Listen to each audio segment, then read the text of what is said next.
the Patriots and the Cowboys. I know it's your favorite thing, Brian. The phrase Bill Belichick always takes away the one thing you do best.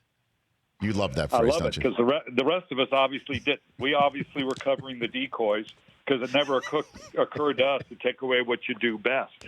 It is going to be interesting because, what does that mean? That means you got to stop Ezekiel Elliott. Right. I did a bit on Playbook talking about, we were talking about the number one offense in the Cowboys, the number one defense in New England, and the real interesting one, they both lead the league respectively in third down.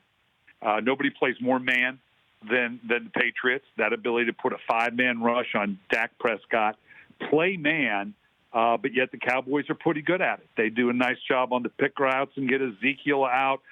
They got Cobb. Amari Cooper is number 4 in the league among receivers versus man coverage.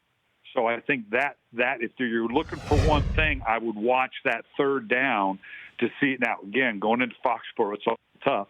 And here we're not even talking about Tom Brady. How about that? How does that tell you about the state of the current New England Patriots? But I think the third down is going to be the key. And in Foxborough, I think Dallas may struggle on the third down a little more than they have. So you would be identifying, again, because Belichick's the only coach who does this, removing the one thing that you do best.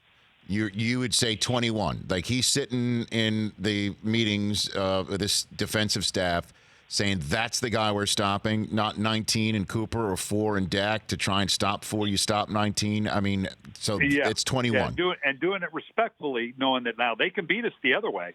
Okay, we recognize that, so we've got to take that into account. But following your Belichickian process here, yes. Absolutely, job one is if we get beat, it's not going to be because Ezekiel Elliott's going to go off for 140 yards. I'm not going to let that happen. Mm-hmm. And the reason why we're not talking Brady is because, again, the defense has been so special.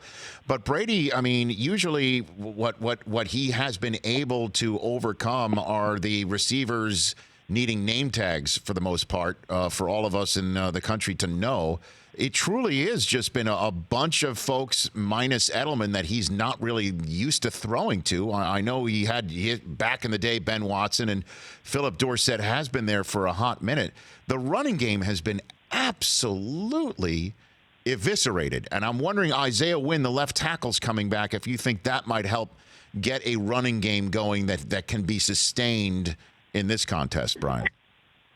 Yeah, that's the hard thing when we talk about this with New England is, and I think you're exactly right, it could make a difference. And typically you look at a team and you look at the numbers and what they've done and say, okay, yeah, boy, they just aren't running the ball well. Well, with the Patriots, you don't know because a lot of times they don't even try. You know, they're the most chameleon offense in terms of 1 week they may say, okay, we're going to run it 45 times and do it. And then the next week go, no, we're not going to run it 10 times because we think we can throw the ball and beat this other team.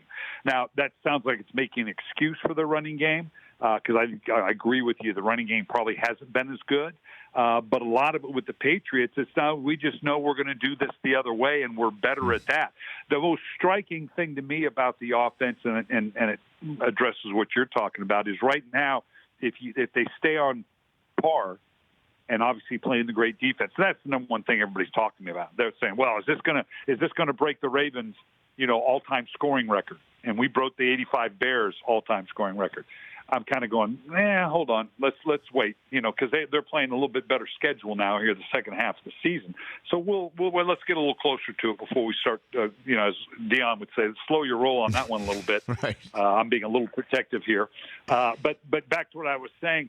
Is that Brady is on par to be close to 650 throws, which tells you, okay, yeah, we're not running the ball real well. But in that, right now, he'd be on pace for the mid-20s, 22, 23 touchdowns to 8 interceptions. Now, that's a good combination, but for Tom Brady to only throw 22, 23 touchdown passes, that's it's good news, bad news. It's all we need. The bad news is, maybe we're not being as productive, and good thing that the defense is playing that well.